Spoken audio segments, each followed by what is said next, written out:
So having looked at the participants and impact of the participants, what we are now going to do is think a little bit more widely. And in a moment, Sarah is going to come and present our findings from the project. And then we have two respondents, Kirsten Anderson and Pia Sinha, who will be then sort of making observations and asking questions as they sort of see fit. So just to sort of introduce both, Kirsten is a lecturer in criminology at Edinburgh Napier University and has a long history in sort of the arts and criminal justice, including holding book clubs and running choirs alongside her research work. And Pia is CEO of the Prison Reform Trust and formerly a psychologist with HMPPS and also an old friend of the Institute.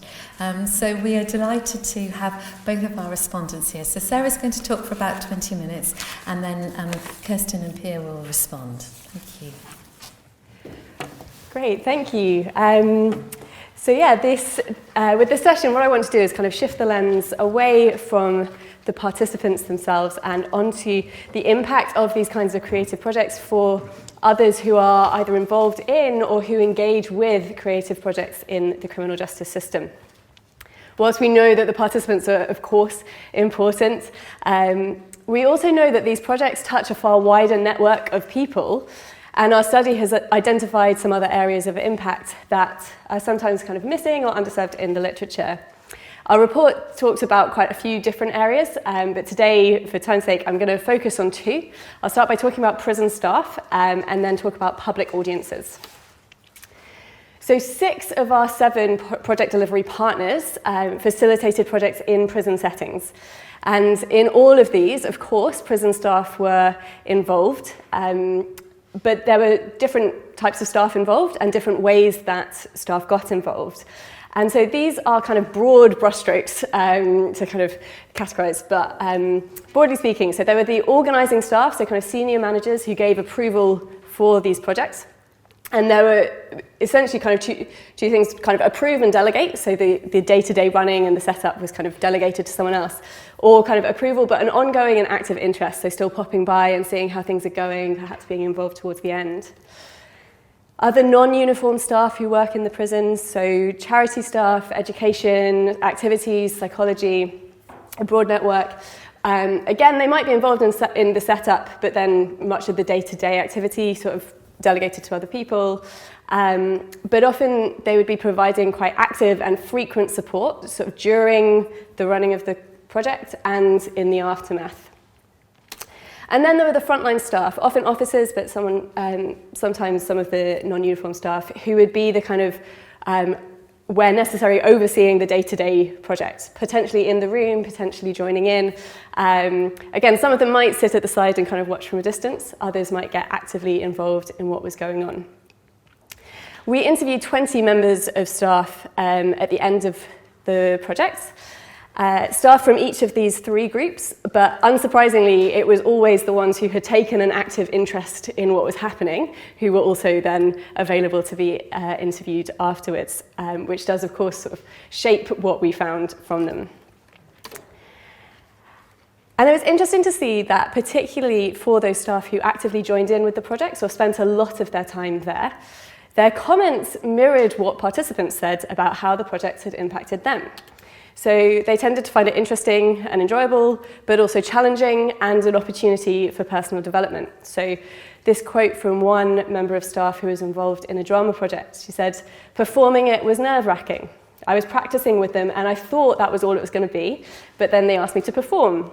I got nervous about it, I was really unsure, but then I thought this is a great way of encouraging the ladies to do stuff. It's definitely given me confidence that I felt I needed within this environment. And it's reminded me that even if you're not familiar with something, go for it, and it usually turns out really good." And so for this member of staff, this was something that was out of her comfort zone, but she pushed herself to do it anyway. It's given her a confidence boost and encouraged her to try new things. And I think all of these are things that we would find very familiar coming from a participant. But she's also saying that she saw an opportunity for professional development in her role. So recognising that setting an example by joining in was a good way of encouraging the women who were in her care and sort of looking out for them. So there's a kind of personal and professional development combined in what she found. We also found that staff members who were involved or present for sessions often commented on how good it felt to be doing something different from their normal jobs and to be in such an enjoyable environment. So one member of staff said, "I didn't feel as though I were in prison. I didn't feel as if I were at work. It was just like freedom." And again, I think this is language that would be very familiar coming from a project participant.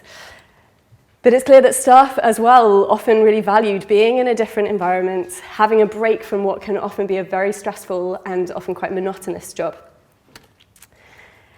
Some staff, as we talked about earlier, did talk about being able to develop different types of relationships with the participants because of seeing them in this different context. This was assumed to be a two-way process. So the participants started to see them in a different light, and they got to see the participants in a different way. So one officer said, "It was actually quite good to engage them on a different level and to be able to see a different side to them. They probably see me in black and white, and I'm in colour today." So these perceptions can change, but it should be noted that these staff members then did have to deal with the challenge of maintaining some professional boundaries, particularly in a prison setting, whilst engaging in a more open and vulnerable way, and several of them talked about the challenge of that relationship. And finally, particularly for those who are heavily involved in organising the project and working behind the scenes, there was a lot of pride and satisfaction that came from seeing it come together successfully. And for several, this had a knock-on impact on their feelings about their job more broadly. So a couple of members of staff said, "It gave me a boost. I think that anyone who is involved, you can't help but be inspired by it." And someone talked about feeling proud of the men that were there. When you see them achieving something, it makes you feel, "This is why I do my job." And we saw this quite a lot, actually, that people were just inspired and reinvigorated in what their job role was in the prison. And I think that these are points that can often be missing or kind of overlooked when we talk about impact. Staff-prisoner relationships are mentioned, maybe a bit more often, and rightly so, but it is also important to recognise that prison staff can be beneficiaries in their own right to these kinds of projects. This might be something for host establishments to consider when staffing the projects, that it can be a really good opportunity for members of staff to have a break from their normal workload, be reinvigorated, re-inspired. And perhaps this then contributes to addressing prison culture and concerns about prison life and relationships. And so the second area that I want to look at in terms of wider impact is the impact of performances and showcase events on the public audiences who engage with the artistic products created. So all of the Inspiring Futures partner organisations engage to some degree with showcasing work to audiences. So that might be invite-only audiences, so particularly in a prison. It might be just prison staff or others from the wing, or kind of invited guests from outside. It might be recordings or examples of artwork that is sent directly to family and friends of participants. But it also does include sometimes performances and exhibitions that are open to any and all of the public. And we found that this opportunity of using artwork to engage with the public was really important to participants. In fact, I found that when participants were talking about the impact of the project, they would often actually refer to the impact that their artistic work might have on the audiences who engaged with it, as much as they were referring to how much the creative process and the participatory process affected them. Participants recognised the communicative and evocative functions that artwork can have. In simple terms, they talked about wanting their artwork to in some way change the world. And so there were lots of elements to this, but a particular one that I'm going to focus on today is using their kind of artistic platform and their artistic product to share their own stories and communicate things about the criminal justice system. And this does tie in with some recent developments in research into arts and criminal justice, where the kind of individual desistance narrative is kind of seen as sort of insufficient, not irrelevant, but not quite enough. Desistance and reintegration we can see as a two-way process requiring some change on the so-called offender, but also a community that is welcoming and hospitable and ready to receive people back. So to draw on the Distant Voices project that came out of some Scottish universities and organisations, they actually shifted the lens entirely in their research, and they sought to, quote, offer an alternative to the dominant discourse on reintegration, which focuses on the readiness of the prisoner to leave custody, instead focusing on the public's readiness to receive him or her home. We were also interested in how these artistic programs might influence public opinion, perceptions of people within the criminal justice system, for example, possibly by reducing stigma or increasing understanding and empathy. So starting in March of this year, as we made reference to earlier, the National Criminal Justice Arts Alliance held the Inspiring Futures exhibition.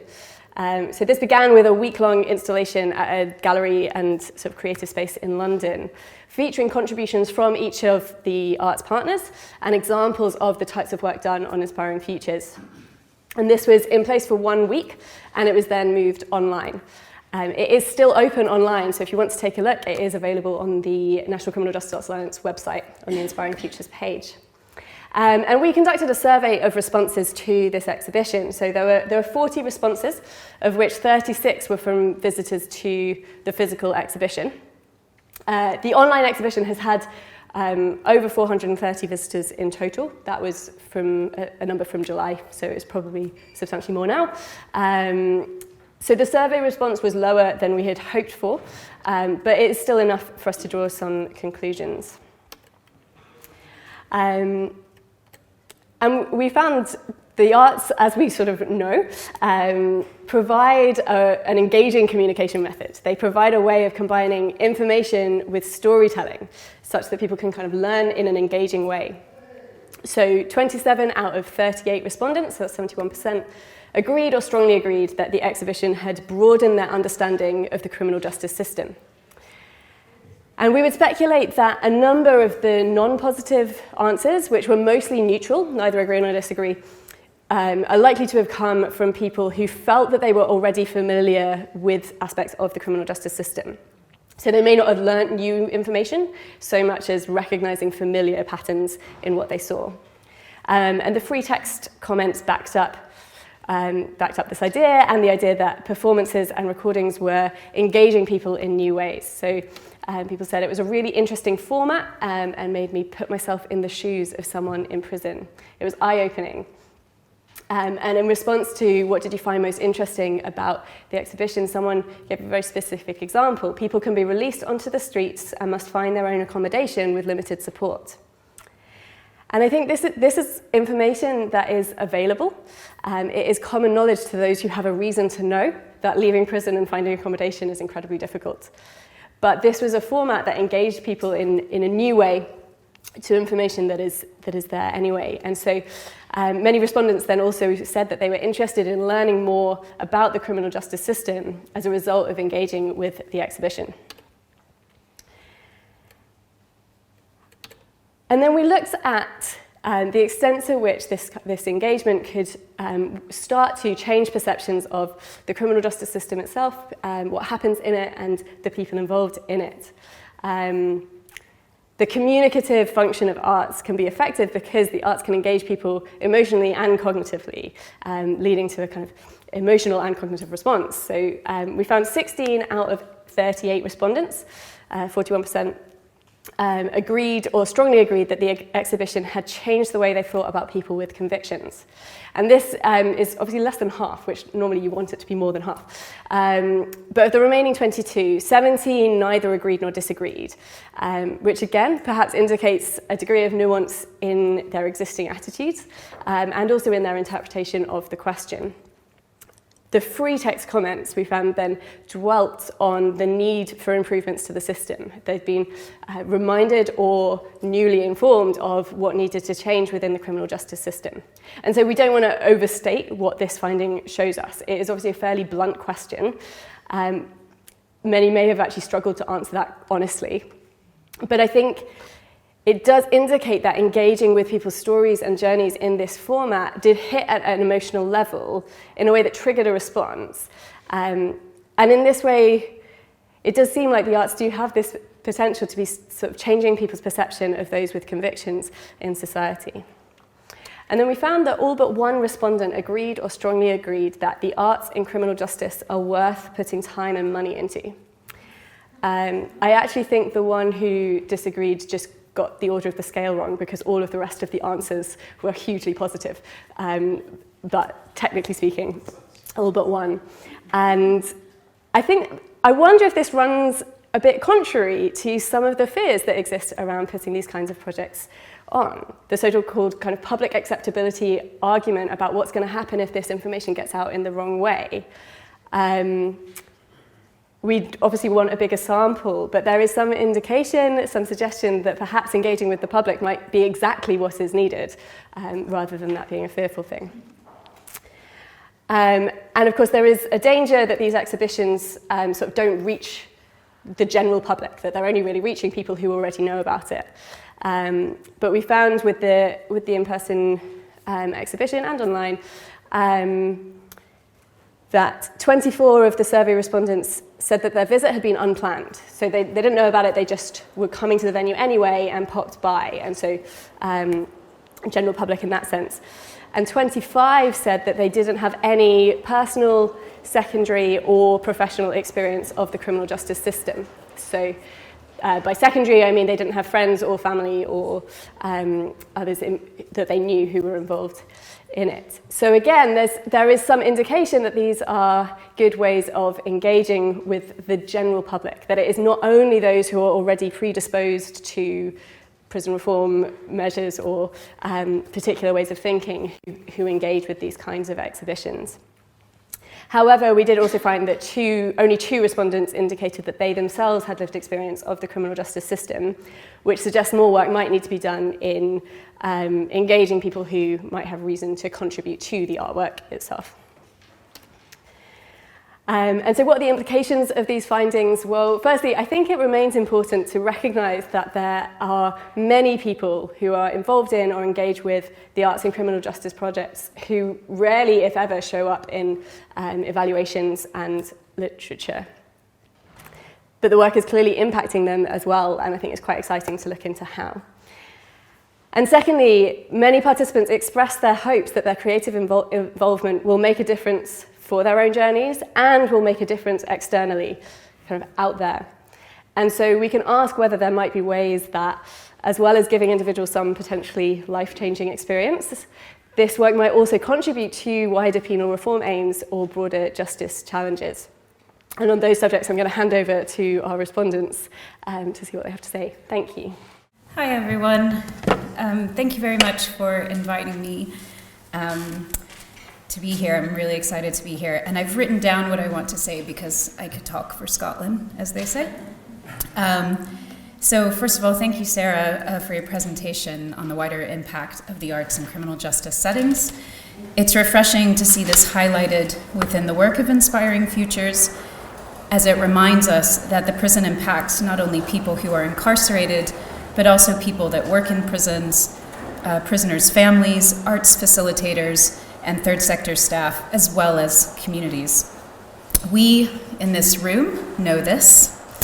However, as a society, we still place so much attention on the individual and their responsibility to not offend at the expense of not recognizing the immense impact of systematic structures that impact those very individuals.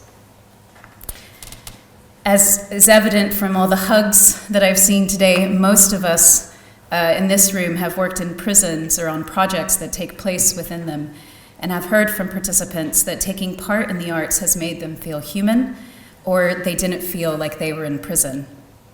Feelings, as Sarah highlighted in her presentation, that were mirrored by prison officers who participated in the Inspiring Futures project.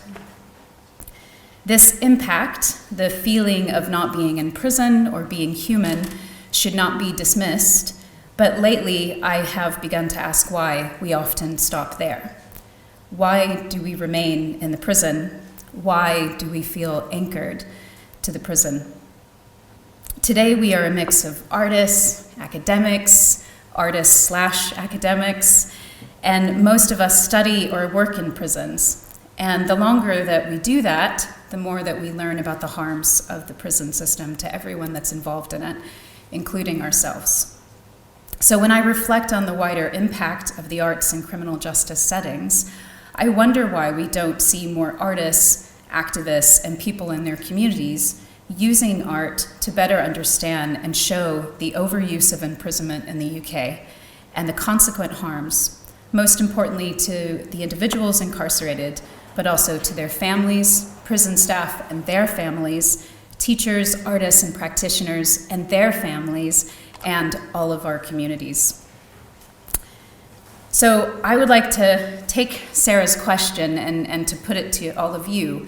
If you think it's possible for the arts to impact wider structural and systematic injustices, can we do this alongside a growing sector of arts and criminal justice? Some of you have been doing this work for a long time. Can we advocate for reform or even abolition as the arts and justice sector continues to grow? I recognize that this is not a question that everybody is comfortable with, or perhaps we need the arts in different places at the same time. Arts provision in prisons to support individuals in surviving custodial sentences, and community arts engagement on the harms of imprisonment. Of course, this is done to some degree already. All the partners that took part in the Inspiring Futures project, many of you here today, work in the community and have done so for some time. Over the last number of years, I've begun to acknowledge that I've played a role, albeit unintentionally, in perpetuating the system of incarceration. We contribute to interventions that are used on people in custody and the idea that being in prison can be a form of care. Wendy Bach writes about criminalizing care, the idea and practice of linking the provision of care to systems of punishment. Can we not provide this care outside the walls of a prison? Can we build systems of care through music making and art outside and away from punishment? Can we conduct research in a way that truly acknowledges the harms of imprisonment alongside the resilience of individuals to create art in prison? As the number of people in custody continues to increase, is our response to create more arts engagement in the system? Is that enough? In 2011, I was a part of a team that published a report on the Inspiring Change project in Scotland. Similar to Inspiring Futures, but not quite as large in its scale, it consisted of 7 projects led by national arts organizations running in 5 prisons across Scotland. The project was immense and resulted in a momentary shift in Scotland where support for the arts and criminal justice was supported by the government, arts communities, and funders. Creative Scotland, our major funder in Scotland, created a separate funding stream for arts and justice work. People who had no connection to the criminal justice system went to art shows by people in custody at the National Galleries of Scotland and saw plays written by people in custody at Traverse Theatre. We felt a shift, a movement, a window opening. And sadly, this window has closed. Yes, there are still arts taking place in Scottish prisons. Wherever there are people, there will be arts. There are artists and organizations still going in, and many people have shifted their focus to working with people in the community. But the sustainability of arts provision in prisons has once again waned. And just a couple of days ago, many of you probably saw, it was announced that the Scottish Government has rescinded their promise to preserve £6.6 million for Creative Scotland, our major funder of arts in Scotland. I tell you of this project and this time in Scotland as without structural changes in how the arts are used in relation to criminal justice, and without perhaps a more focused approach to working with communities more directly towards reform and even abolition, our criminal justice system will remain as it is. I do think it is possible for the arts to impact wider structural and systematic injustices, We have seen examples of this when the arts have strengthened protests and sustained social movements. But we as a community must want this change. We must focus our work and our practice if the arts are to impact beyond the individual and change systematic injustices in our criminal justice system. Thank you. So, hello everyone, I'm Pia Sinha, I'm the Chief Exec of the Prison Reform Trust. Kirsten, really important, deep questions, and I hope we get back to questions in relation to the points you were making, because they're really important points.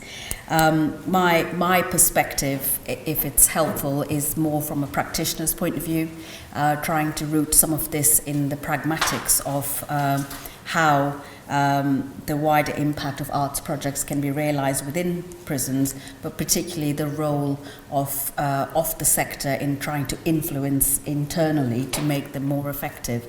So, in addition to being the CEO of PRT, I've only been there 6 months, but my deeper experience has been as a prison governor. So I've governed 3 prisons in the 24 years that I've been in the criminal justice sector, and so my perspective is a bit more about my journey with arts in prisons during those roles. So art projects in prisons, as people will know, are the relationship that practitioners have with it is quite fragile. It's very up and down, depending on whether there's been a positive story in the media about it or a negative story in the media. And from my entire time of being in the criminal justice system, there have been times where the shows have been pulled out and stopped right at the last minute because of some adverse headline. And so the consistency of arts in prisons have been very prone to fear and risk aversion, and I think that's an issue that we need to look at in terms of how we tackle that, and whether there's a role in research in looking at public education around that. So the first question, which is not for answering now, is that in order to continue to shine a light on the wider impact of arts in settings, what is the role of research and academia in swaying public opinion? We speak to the converted here a lot of the time, so how do we reach a wider audience? How do we influence with impact? And what are our thoughts on how we do that? I also want to talk a little bit about how we influence the number one governor. People will know from operating in prisons that having a open-minded governor who's up for it makes a massive difference between something happening and not happening, something being completed and not being completed, someone standing behind you, or you finding yourself all on your own when you're working in prisons. Prison leaders do show courage when they support the arts, and this signals a lot of the time the culture of that prison. And I think it's important to bear that in mind when we're trying to influence the influencers. So my view on the first bit, which is on how we influence staff, and my experience has shown me that what you need is a whole prison approach. It's about projects being designed with partners, with staff, and most importantly with the prisoners themselves, so that any project that's designed needs to be a collaboration in order for it to have impact. The voice of lived experience is really important, but we have to visibly demonstrate and celebrate the impact of that in enhancing the overall objectives of that prison. So coming from the perspective of a governor, it feels really important that any project that goes past the kind of point of completion, you need to show both staff and the governor how that project is going to have a direct impact on them and their ability to improve conditions in prisons. Now, this might feel like a slightly manipulative way of doing things, but if you speak to a governor and say that having this project is going to enhance their performance and they're reducing reoffending objectives, or is going to lower self-harm and violence, or is going to reduce reoffending, it's likely to get their attention in a greater way. So when we are trying to sell something, we need to make sure that it's rooted in something for them, I guess, and this is just speaking from my own, from being in those shoes.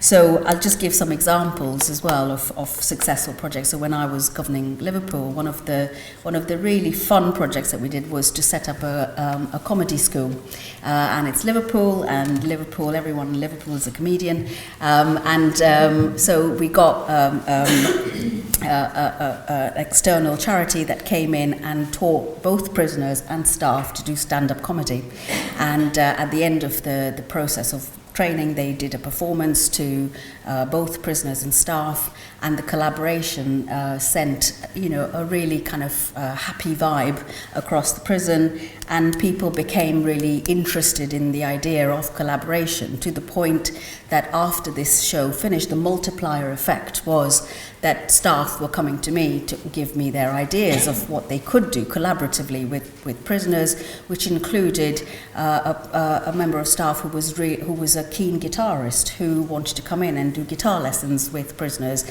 and then that snowballed to staff coming in and donating guitars, which then led to a formation of a band, and then the band then went on to become part of prison radio, and then they did performances, and those performances got sent out on air, and it just has that kind of snowballing effect.